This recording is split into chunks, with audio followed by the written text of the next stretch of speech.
నమస్తే అండి. ఈరోజు మనం కాకరకాయ ఫ్రైని ఎలా చేసుకోవాలో చూసేద్దాం. అమ్మో, కాకరకాయ అంటే చాలా చేదు, నేను తినలేను అనుకున్న వాళ్ళకి ఇలా ఒకసారి ట్రై చేయండి.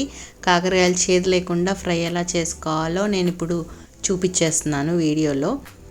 నేను ఇక్కడ కాకరకాయని ఫ్రై చేసుకుంటున్నానండి, పీసెస్ చేయకుండా. సో నేను చిన్నవి తీసుకుంటున్నాను. ఇందులో ఒక 3 టేబుల్ స్పూన్లు ఉప్పు, కొంచెం చింతపండు, చిన్న లెమన్ సైజ్ కన్నా ఇంకొంచెం తక్కువ, అందులోనే ఒక చిన్న గ్లాస్ మజ్జిగ వేసుకోవాలండి. ఇప్పుడు కాకరకాయలు మునిగేంత వరకు కొంచెం వాటర్ కూడా యాడ్ చేసేసుకుంటున్నాను. ఇప్పుడు మనం వీటిని స్టవ్ మీద పెట్టేసుకొని మూత పెట్టేసుకొని ఉడికించుకోవాలి. ఉడికించుకున్న కాకరకాయని ఫ్రై చేసుకోండి, చేదంటూ ఉండదు. ఇలా మనం మధ్య మధ్యలో చెక్ చేసుకుంటా గెంటతోటి అవి మెత్తగా అయ్యేంత వరకు ఉడికించుకోవాలి. నేను చెక్ చేసుకున్నప్పుడు ఇంకా ఉడకలేదండి. నేను మళ్ళీ ఇప్పుడు మూత పెట్టేసుకొని ఇంకొక 5 మినిట్స్ ఉడికించుకుంటే నాకు ఇక్కడ మెత్తగా కాకరకాయలు ఉడికిపోయినాయి. ఇప్పుడు వీటిని వేరే ప్లేట్లోకి ట్రాన్స్ఫర్ చేసుకుంటున్నాను. ఇక్కడ మీకు బటర్ మిల్క్ చంక్స్ కనిపించండి. అవి చల్లారాక చేత్తో రబ్ చేస్తే ఊరికే పోతాయి, అవి ఏం కావు. ఇప్పుడు వీటికి ఫ్రై కోసం నేను ఇక్కడ ప్యాన్లో ఫ్రైకి కావాల్సినంత ఆయిల్ వేసేసుకుంటున్నాను.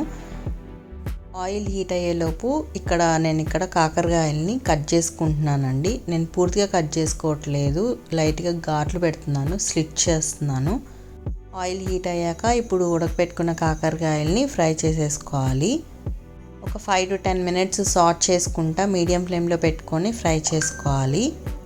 హై ఫ్లేమ్లో పెట్టేసుకోకండి, మాడిపోతాయి.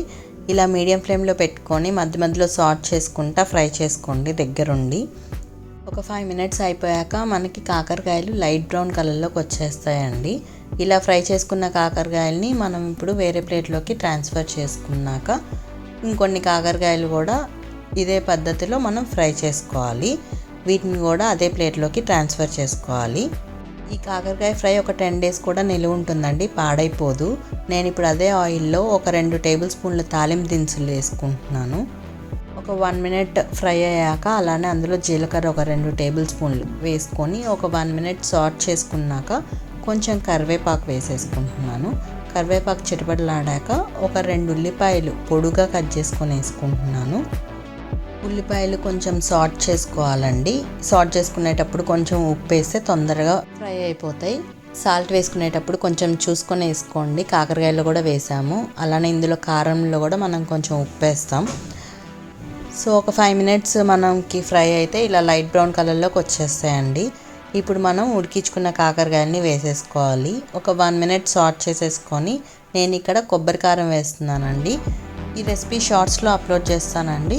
ఇలా ఒక 1 మినిట్ సాట్ చేసుకుంటే అంతే అండి, అయిపోతుంది. మీకు నచ్చిద్దనే అనుకుంటున్నాను. నచ్చితే తప్పకుండా లైక్ చేయండి, షేర్ చేయండి, అలానే సబ్స్క్రైబ్ చేసుకోండి. Thank you.